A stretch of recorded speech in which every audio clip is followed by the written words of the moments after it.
तो दोस्तों आज हम बात करेंगे चित्त। जो चित्त या आत्मा आत्मा जो दोनों एक ही है, चित्त और आत्मा। जो लोग आत्मा को नहीं मानते वो चित्त को मानते हैं, और जो चित्त को नहीं मानते वो आत्मा को मानते हैं। बस अंतर दोनों में इतना ही। आज हम बात करेंगे कि चित्त हमारे शरीर में किस प्रकार से काम करता है। दोस्तों आत्मा मतलब शरीर का प्रमुख भाग, जिससे हम सोचते हैं, समझते हैं, सब कुछ करते हैं, वो आत्मा है। मतलब फीलिंग्स जहां पे आ जाए वो आत्मा होती है, वहां पे चित्त होता है। तो थोड़ा हम बात करेंगे आज स्त्री के चित्त के बारे में और पुरुष के चित्त के बारे में। पुरुष, अगर दोस्तों जो आज मैं स्त्री और पुरुष के चित्त के बारे में आपको बता रहा हूं, अगर आप थोड़ा इसको ही समझ गए तो आप स्त्रियों के बारे में बहुत कुछ जान सकते हो, या स्त्रियां पुरुष के बारे में बहुत कुछ जान सकती हैं। तो दोस्तों सबसे पहले जो इनका चित्त होता है, पुरुष का जो चित्त होता है वो क्रियात्मक होता है दोस्तों, क्रियात्मक। ठीक है दोस्तों, पहला पॉइंट तो इनका जो क्रियात्मक होता है। और स्त्री का चित्त होता है पैसिव। पैसिव मतलब गहरा। क्रिया मतलब इंसान करता है कोई चीज, कहता कम है। स्त्रियां कहती नहीं है मगर वो मन में सोचती हैं। जिसे कहते हैं कि कहता, स्त्रियां कहती कुछ नहीं है और चाहती हैं कि ये ऐसा हो। आपने देखा होगा अक्सर कि स्त्रियां खुद चाहती हैं कि ये है तो ये अच्छा है, मुझे कुछ पाना नहीं है। मगर पुरुष का जब क्रियात्मक होता है तो वो चित्त अतिक्रमण वाला हो जाता है, मतलब मुझे ये चीज पानी है ना, पहला पॉइंट। अब इनकी चित्त की प्रवृत्ति कैसी होती है? इसकी प्रवृत्ति होती है दोस्तों जीतने वाली, पुरुष की। ये जीतने पर संतुष्ट होता है। और स्त्री की होती है प्रेम की। ठीक है दोस्तों, प्रेम। और जहां प्रेम होता है ना, इसलिए स्त्रियां क्या सोचती हैं कि जो चीज हमारे पास है वो अच्छी हो, और वो इसी को सजाने में लग जाती हैं।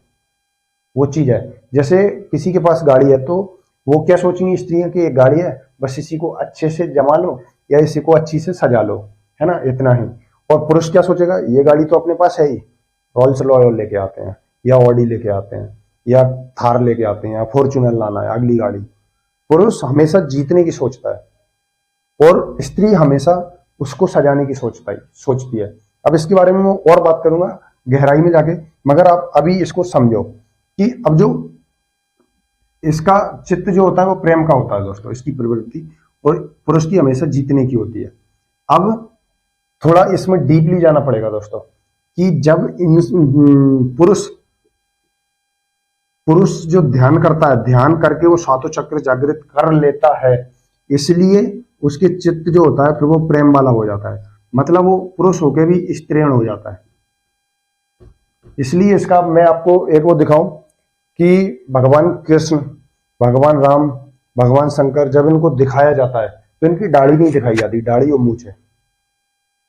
कि वो किसी मूर्ति बनाने वाले ने या किसी भी ऋषि ने अगर इनको सबसे पहले बनाया होगा तो उन्होंने बहुत अच्छी चीज ध्यान में रखकर उन्होंने स्त्रीण चित्त को यहाँ पर दर्शाया उनके अंदर, कि ये ध्यान की सभी विधियों को पार कर चुके हैं और इनका ये चित्त है अंदर वाला। मतलब इतनी तपस्या करने के बाद वो प्रेम चित्त तक पहुंच चुके, अब इनका चित्त स्त्रीण हो गया। अब वो जो भी चीज है उसको वो बस देखना चाहते हैं, जीतने वाला नहीं रहा। इसलिए तो भगवान इतना सब्र कर जाते हैं। तो स्त्रियां आज के टाइम में आप देख सकते हो कि कितनी प्रतीक्षा कर सकती हैं। इंसान नहीं कर सकता, पुरुष नहीं कर सकता इतना इतना प्रतीक्षा कर लेती हैं। और उनके अंदर कला है, और उनकी सबसे ज्यादा क्षमता प्रतिरोधक वाली ज्यादा होती है। स्त्रियों के समान प्रतिरोध इनमें नहीं होता पुरुषों में। और पुरुषों की जीवन जीने की जो जिज्ञासा है वो कम होती है। अगर पुरुष 70 साल जिएगा तो स्त्री 75 साल जिएगी। ये मतलब प्रकृति का ही नियम है।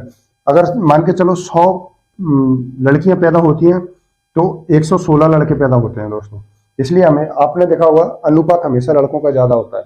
मगर जब 14 साल की उम्र तक पहुंचते हैं लड़के तो दोस्तों इनमें से 16 लड़के मर जाते हैं।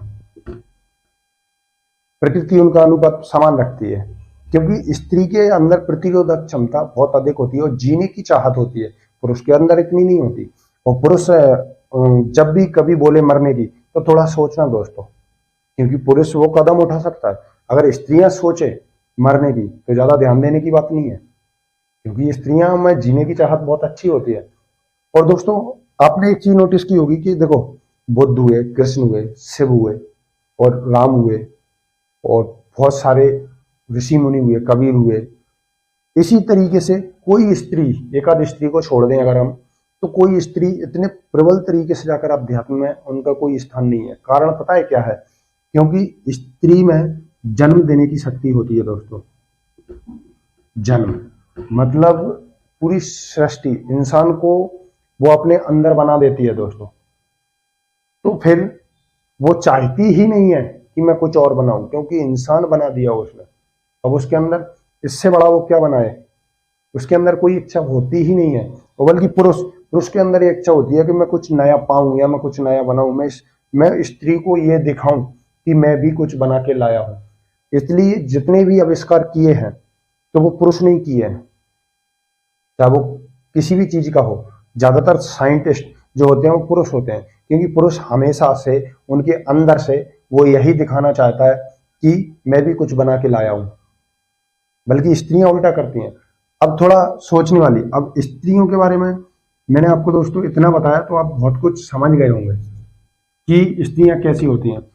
वो हमेशा, और इसके बारे में थोड़ा और डिटेल स्त्रियों के बारे में दोस्तों, पुरुष हमेशा क्या सोचता है? जीतना। ये तो मैंने बता ही दिया। स्त्रियां जीतना नहीं चाहती, स्त्रियां चाहती हैं जो हो वो यही हो, पर ये सही हो, वो उसी को सजाने में लग जाती हैं। वो पुरुष जीतना, अभी आप देख सकते हो प्रकृति में ही देख लो, पुरुष ने हमेशा प्रकृति को जीता है।